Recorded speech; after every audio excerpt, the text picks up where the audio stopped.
Hi, this is State Representative Patrick Sheehan with my weekly address to you and telling you how things are going at the Capitol. One of my highlights this week was on Wednesday. I got to go to Sunnyside Elementary School and read to them the 7 C's of Billy's Bathtub, which was edited by Representative Mike McLean. So I had a great time. It was Dr. Seuss's birthday, and so the kids were great. There were probably 80 or 90 kids in the room. I got to read from a rocking chair and a green Dr. Seuss hat and answered all sorts of questions about what it is to be a state representative. And I am working on the ice cream for breakfast law on behalf of one of the little girls who asked me to check into that for her. So back to Salem, House Bill 3147.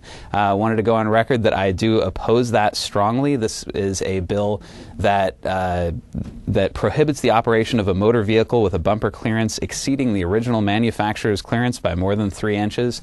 As someone who represents Oregon City, Estacada, Clackamas, and Damascus, this just won't fly in my neighborhood, so I'm going to be strongly against that. I wanted to talk about a little bit of press we got on Comcast that's going to be on Comcast's Headline News Network, and we have the clip here, so take a look. Welcome to Comcast Newsmakers, everybody. I'm Ken Ackerman. Well, what's it like to be a freshman in the legislature? Well, our next guest is going to give us some insight. Please welcome Patrick Sheehan. Thanks for being here. Hey, thanks for having me. So all 9 of you get together and you talk about how you're going to get hazed. No, what do you? We do. That exists. That happened yesterday. What happened? Julie Parrish was hazed at sort of a freshman ritual that the members that were here previously take a fairly innocuous bill. She had one on massage therapy, and everyone has elaborate questions that don't really relate to anything. It takes way too long. Everybody votes no. You have to change your vote back at the end. So we do this in a shortened legislative session. Well, right now there's a lot of organization that's going on, and it's just a tradition that's been going on forever. So yeah, so it probably took away maybe 20 minutes of productive time from this session. But all right, well, and we're putting in way more than our 8 hours. So you have 9 of you that are freshmen. You get together. What are some of the things that are discussed? You know, we try to make sure that none of us are duplicating bills. A lot of us ran on the same sort of issues, you know, lower taxes, less government, more efficient government, and so we would just want to make sure that our bills aren't duplicative and we're not spending a lot of time writing things that we don't need to write and that somebody else is going to have, and just general challenges. I mean, they were negotiating leadership down here for a couple of months, and so we didn't have a whole lot of direction early on, so we latched on to one another and came up with our idea. One of the big events that we had here this week was the Funeral Civility Act. That was heard this morning. Today is Thursday, the 3rd of March, and we heard the Funeral Civility Act this morning in committee. Had some great conversations with that. Becky Ginsbach from Estacada is the one who originally asked me to put forward the legislation, and Jim Widener and I co-sponsored this legislation. It models after a bunch of different states that have the same sort of legislation to keep protesters at funerals 300 feet away from the cemetery boundary or the church. So it's great legislation, and we expect that it will pass. And finally, I wanted to show you the testimony from that, and here it is. Representative Sheehan, would you give us your testimony? Thank you, Chair Wisnett and Chair Holvey. My name is Patrick Sheehan. I represent House District 51. And I'd like to begin with a quote. "The proper response to hurtful protests are general laws creating buffer zones around funerals and the like, rather than empowering of juries to punish unpopular speech." This was said by the Chief Justice of the United States Supreme Court yesterday. On appeal was a civil action where the father of a fallen Marine was awarded millions of dollars in damages against the Westboro Baptist Church. Members of the church protested his son's funeral in 2006. The headlines read, "U.S. Supreme Court rules in favor of the Westboro Baptist Church." But make no mistake, the ruling had nothing to do with a right to assemble. It was about whether or not the courts could award damages for emotional distress. Our bill seeks to mitigate the emotional distress that a grieving family feels when their son or daughter's funeral is turned into a circus.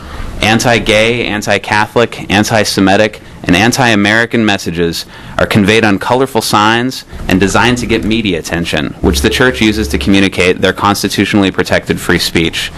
The bill does not silence them. It doesn't censor them. It doesn't deny them the right to assemble.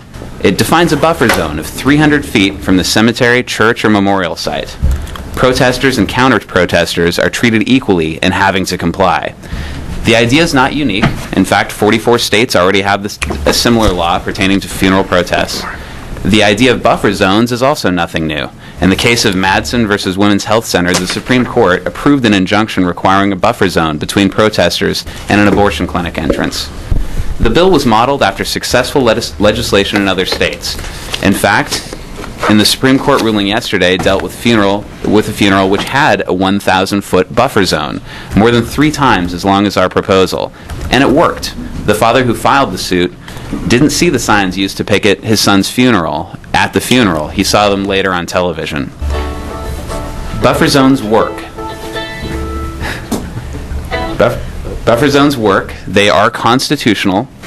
They are well established in other states, and they're rarely needed. I join most Oregonians in being especially sensitive to my First Amendment rights, and this bill does nothing to erode them. I want to thank Becky Ginsbach of Estacada for asking me to address this problem, and remind you that no one is given more to protect our Constitution and laws than the families of fallen soldiers. It's time for that rule of law to protect them in return. I urge your unanimous support of this House bill. Thank you. Thank you for your testimony. Representative McLean. I just wanted to reiterate that this was based off a model of several other states that have done this, and they have varying distances. The one that was in the news yesterday was 1,000 feet. Legislative Council spent a lot of time trying to make sure that ours was liberal enough for Oregon to accept. And so we're 700 feet different than that state. Right, that's how we're to measure 700 feet away. The difference between us and whoever that so, was. All right. But yeah, I think it's based on a good model with proven methods, and I think it will survive. Thanks. Good comments. Representative Matthews. Thank you, Mr. Chair. You know, in right. Also, House Bill 2287, it's a bill to support the Oregon charter schools. This is a Matt Wingard bill. It's a great bill, and it has to do with making the process for creating and getting a charter school approved much easier. Right now, there's a fairly redundant process and lots of stops along the way, so I'm very happy to support that bill and Matt Wingard and his great work with the Education Committee.